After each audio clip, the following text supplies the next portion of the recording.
सीतापुर के कंपोजिट विद्यालय जमैयतपुर में शिक्षा चौपाल का आयोजन किया गया। चौपाल में पहुंचे बीएसए अखिलेश प्रताप सिंह ने मौजूदा अभिभावकों को संबोधित किया। उन्होंने अभिभावकों को अपने बच्चों को नियमित विद्यालय भेजने और उनकी शिक्षा पर जागरूकता रखने को कहा। खैराबाद बीईओ आराधना अवस्थी ने कंपोजिट विद्यालय जमैयतपुर की शिक्षा व्यवस्था को मजबूत करने के लिए अभिभावकों से सहयोग मांगा। एआरपी खैराबाद अनुपम दीक्षित, एसआरजी करुणेश मिश्रा ने भी कार्यक्रम को संबोधित किया। कार्यक्रम का संचालन राज शर्मा ने किया। शिक्षा चौपाल में निपुण बच्चों और उत्कृष्ट बच्चों के अभिभावकों को बीएसए द्वारा पुरस्कृत भी किया गया। प्रथम संस्था के भास्कर तिवारी ने अपनी संस्था की ओर से डिजिटल शिक्षण के लिए कंप्यूटर सेट विद्यालय को उपलब्ध कराया। अंत में विद्यालय के प्रधानाध्यापक योगेंद्र पांडे द्वारा विद्यालय की उपलब्धियों पर चर्चा की गई। तो इस बात को आप लोग समझें कि पढ़ाई की एक उम्र होती है। पढ़ाई की उम्र अगर बीत जाती है तो बहुत बच्चा संघर्ष करता है जीवन में, अपने आप को पेश नहीं कर पाता है। जीवन में अपने ही उम्र के जब अपने साथ के बच्चों को देखता है कि वो पढ़ने में आगे निकल गए, जीवन में आगे निकल गए, तो कुंठा से ग्रसित हो जाता है और गलत रास्तों पे चलता है। आप लोगों ने देखा होगा कि आपके गाँव में, आपके बाकी जिलों में बहुत सारे ऐसे लोग होंगे जो बचपन में बहुत अच्छे बच्चे रहे होंगे। आप लोग खुद कहते होंगे कि ये तो बचपन में बड़ा अच्छा था लेकिन पता नहीं कैसे गलत रास्ते पे चला गया। उसका कारण यही होता है कि जब बच्चे आगे गलत रास्ते पे इसीलिए जाते हैं, वो बहुत सारे बच्चे कुंठा का शिकार हो जाते हैं। वो आगे नहीं बढ़ पाते बहुत प्रयास करने के बाद भी, क्योंकि उनका बैकग्राउंड उनका जो नींव है वो कमजोर हो जाता है। प्राथमिक विद्यालय हमारा वो नींव है। आप लोगों को सरकार की तरफ से देखिए बहुत सुविधाएं दी जा रही हैं। आप सभी में से बहुत सारे बच्चे आपके आसपास के बच्चे होंगे जो निजी विद्यालयों में, प्राइवेट विद्यालयों में पढ़ते होंगे। वहाँ आप रोज बच्चों को भेजते हैं। क्यों? क्योंकि वहाँ आप फीस देते हैं।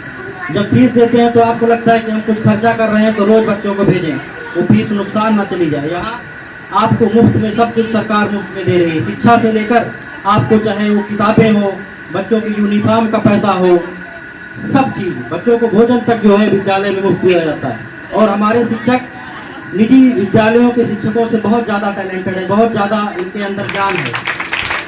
निजी विद्यालयों के आप निजी विद्यालयों में जाएंगे तो देखेंगे कोई इंटर पास, कोई बीए पास लोग जो है वहाँ पढ़ा रहे हैं, जबकि हमारे शिक्षक बड़े बड़े कंपटीशन जीत करके यहाँ आए हैं। बहुत बड़ी प्रतियोगिताएं जो है पास करने के बाद हमारे विद्यालयों में इनका चयन होता है। तो इनसे ज़्यादा ज्ञान उनके पास नहीं है। बस ज़रूरत ये है कि आप बच्चों को भेजें, रोज़ विद्यालय भेजें, इनके ऊपर विश्वास करें। और हम लोग जो है, हम हो या खंड शिक्षा अधिकारी या बाकी हमारे अधिकारी, हम लोग आप सभी के सेवक हैं।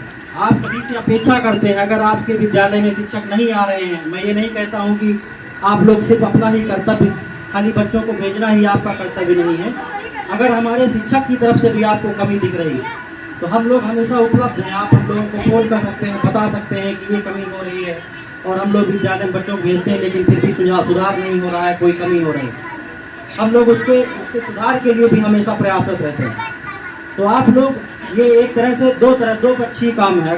अगर हम दोनों लोग मिलकर काम नहीं करेंगे, समाज, हमारे अभिभावक और हमारा विभाग दोनों मिलकर काम नहीं करेगा तो हम लोग कुछ नहीं कर पाएंगे।